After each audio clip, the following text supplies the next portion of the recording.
going to talk about these latest developments now with our Jerusalem correspondent, Noga Tornapolsky. Noga, these exchanges took place late at night. The previous ones generally happened in the day. Is there anything we could read into this? There are a number of things. For one, it seems that Egypt exerted extraordinary pressure on Hamas. After last week's sort of shambles of a coffins exchange, Hamas used 4 coffins that they said were of Israeli hostages on a stage. They put a fairly macabre spectacle together. Israel was outraged, and then it turned out that the coffin, they said, contained the remains of Shiri Bibas, a 32-year-old young mother. Wasn't even her. There had to be another exchange. Somehow this entire muck-up provoked Egypt to really press Hamas to return this last set of coffins under cover of darkness immediately and with no spectacle, to just get it done. The other thing is, of course, the public images that have not worked out well, it turns out, for Hamas. Despite their efforts to show military victory over the coffins last week, there was an enormous amount of blowback, even in the Arab world.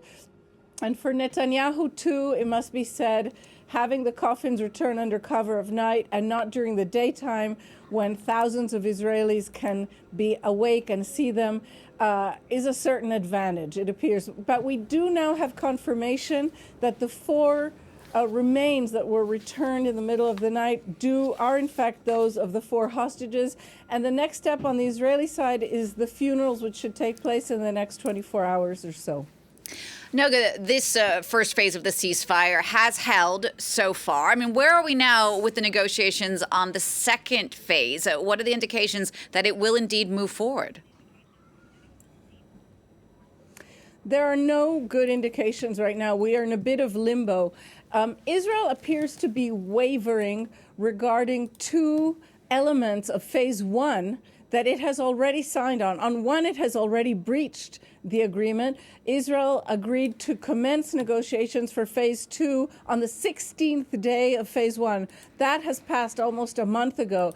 And Netanyahu is still wavering. He still put out a statement today saying he's considering whether to send a team to negotiate or not. And perhaps more difficult even for continuation is Israel signed on to leave the Philadelphia corridor, as the border between Gaza and Egypt is known, on Saturday, 2 days from today.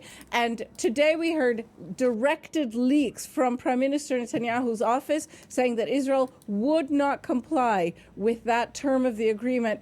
Plus, we don't yet have a date for negotiations on phase 2 to commence, and that's causing immense anxiety among Israelis, none more so than the families of hostages that still remain in Gaza. Thank you for that, Noga. Noga Tornapolsky reporting for us there from Jerusalem.